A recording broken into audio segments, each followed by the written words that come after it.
Good morning, guys. How we doing?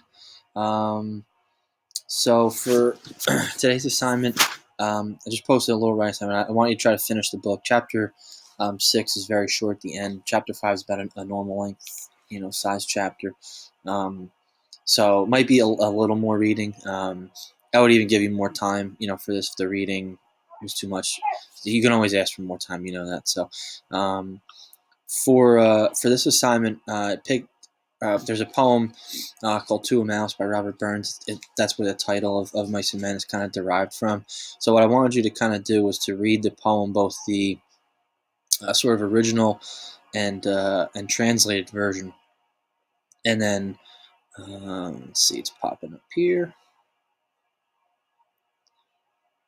I got a screenshot it. That's why. Hopefully, it comes up in a second. I think it will. So read both versions of the poem. This is the original version on the left. This is the sort of translated or modified version, to kind of help you with that a little bit. And then in 1 to 2 paragraphs, try to explain what you feel the connection is between the book and the poem. So try to, show some good insight, give some good analysis. I think you'll see some pretty clear connections, and I think you'll make some pretty meaningful connections and give some pretty meaningful analysis once you get to read the poem. So I'll read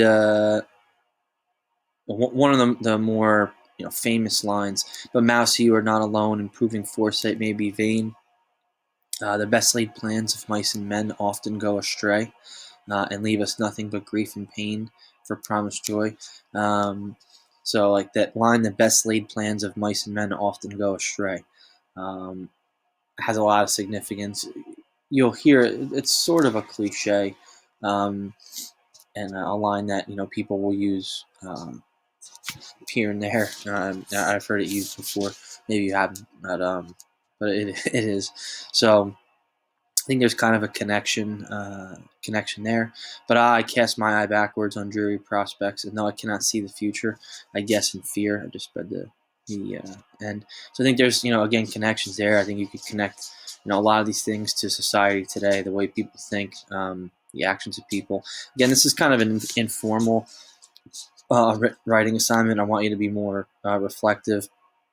Certainly, like in making the connections between the poem in the book, you could cite the poem, but you don't really need to cite quotes from the book. I would say you just need to, paraphrase examples, cite themes from the book, cite actions of the characters if that's how you're making your connection. So you don't have to. You could, cite text, but I wouldn't say it's a requirement for this. So that's pretty much it. Again, just make sure you finish reading the book. The next couple classes, we're going to do some things to wrap it up, including a project, which you'll have time for. Again, it's not going to be a long project. I'm going to talk about that the next time. There will be a test on this, so we'll do a little bit of preparing for that, and it'll be kind of like a take-home test sort of, and that's what we got. So, any questions? Let me know. If you need any help, let me know, and have a great day.